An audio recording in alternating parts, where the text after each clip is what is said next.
What's up, guys? Jimmy P here. It's Wednesday, January 16th. Got a special treat for you because me and Izzit Dev are going to the one night only showing of Dragonball Z Super Broly. We're here at the Amazing Century Theaters. They serve alcohol here, even though that's not really my thing, but if it is your thing, we're in Boulder, Colorado. This is the place to go. Looking forward to seeing this movie, and we'll let you know how it is. Kamehameha! Alright guys, Jimmy P here. Izzit Dev. And we just saw Dragonball Super Broly. Holy crap.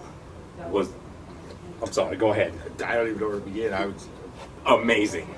Like, I can see why they took a year off and devoted all their staff and writing team and animators to make this one film, because visually stunning. I don't think I've ever cinematically been a part of something like that before, and maybe again. Right? And funny story, we waited till the last minute pretty much to get tickets. So we ended up having to pick one of the first 3 rows. Luckily we were able to get like middle seats in the 3rd row from the very front. And I actually think that was a benefit for us. The screen was so massive and immersive, it just filled your whole field of vision, and you're just, my neck hurts, but this is incredible. And there were just explosions and lights and oh my gosh. Now, a couple things to tell you about this movie is, one, it is a continuation from the Dragon Ball Super series. Yeah, definitely in line directly with the main canon of that story. Things take place right after the Tournament of Power.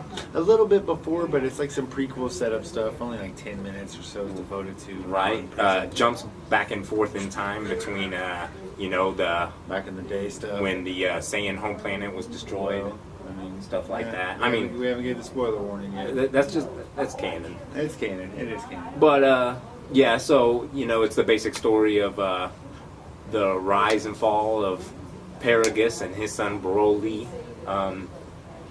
the consequences of what happened when Goku allowed Frieza to come back to life after the Tournament of Power.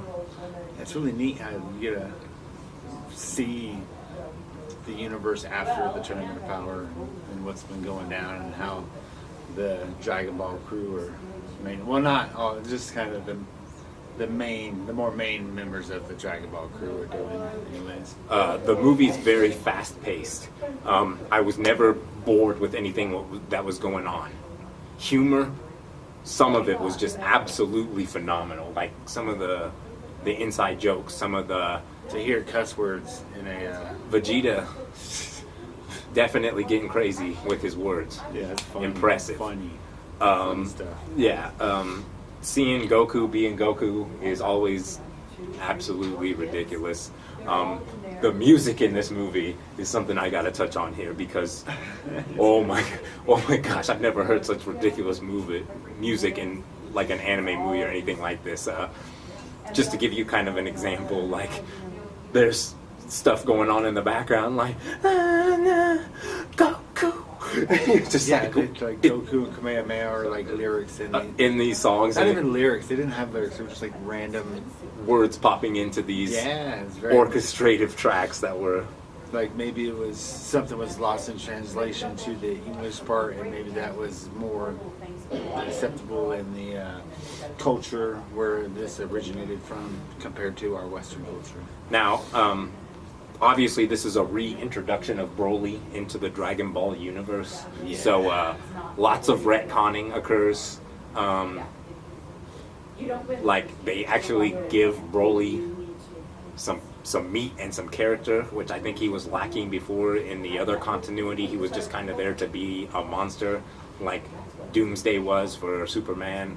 I guess that would be my best example. That is a fair parallel. I agree. Yeah. So Broly is a lot more fleshed out and proven to be... You feel for the guy, you know? Absolutely, which I didn't before. I just thought he was screaming, hulking... Blah. I mean, that's what he did in all of the other iterations. Absolutely. So Looking ahead, we kind of spoiler warning. We're gonna kind of give some of the reactions and pops and a little bit of the information. So They had a lawsuit. spoiler warning. Yeah, absolutely. We were lucky enough to go on the release night, and they only did it for one night in a select few cities across America. It's eventually going to come out on DVD and Blu-ray, and y'all will be able to see it there. There's obviously videos on YouTube you can go and watch now. So no surprises here on the spoilers, but if you don't want any spoilers, you should stop now. We're just going to go ahead and give like our top 3 favorite parts of the films. There's like towards the beginning of the stuff, like one of the big reveals is that Vegeta has achieved Rose form, which he hadn't done yet in the Super franchise. And Broly's just being Broly, just beating the crap out of people, and Vegeta's finally just had enough of his crap. He goes gold, and then there's this beautiful scene of Vegeta cracking his fist back and then just giving it to Broly, and you just see Broly flying back through what seems like an endless amount of glaciers. Unbelievable. Yeah, and this actually created an actual pop with the audience. People on 3 separate. This is one of the 3 occasions where we physically, audibly, everyone applauded. Yeah, there was a lot of like audience interaction here. There was cosplay going on and stuff like that. Goku was there. There was a dude that had like a homemade scouter, and he was in homemade Vegeta armor. It's pretty ridiculous. Of course, when Broly eventually goes Super Saiyan, that got a pop from the audience. Yeah, the clap for that. That was a good one. Again, I was like, oh, okay, yeah. Right. Other crazy stuff that goes down. They don't have Potara earrings. They don't have any Senzu beans, so Goku and Vegeta have to end up fusing. And instead of making Vegito like they had done before, because they used the fusion dance, they ended up turning into something different, and they turned into Gogeta, which I think got the biggest pop. Yeah. It's pretty funny in that part of the arc where they did that. The story you had Frieza kind of holding his own for a little bit, and these guys just couldn't get there. Vegeta's really, he would rather die.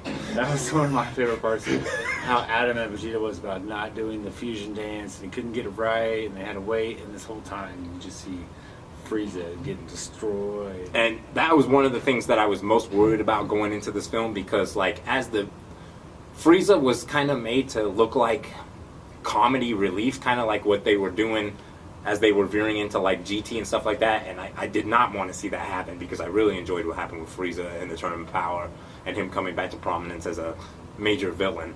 So halfway through this film, Vegeta's just, Frieza's just acting like a total jerk here, but like a baby. His motivations for getting the Dragon Balls are simply to make himself taller. So that was pretty crazy. Well, Broly is fighting Vegeta and Goku, and like he's doing well, but it's obvious that he can't handle the both of them.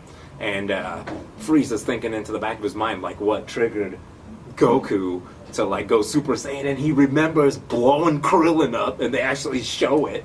And then he just looks at Broly's dad, Paragus, and he's just like, oh, what a tragedy! Blasts him. He's like, Broly, there was an accident in the Oh my god, dude. So amazing. And like, of course, Broly just eats it all up, and then he's like, nah! He gets a puke in her.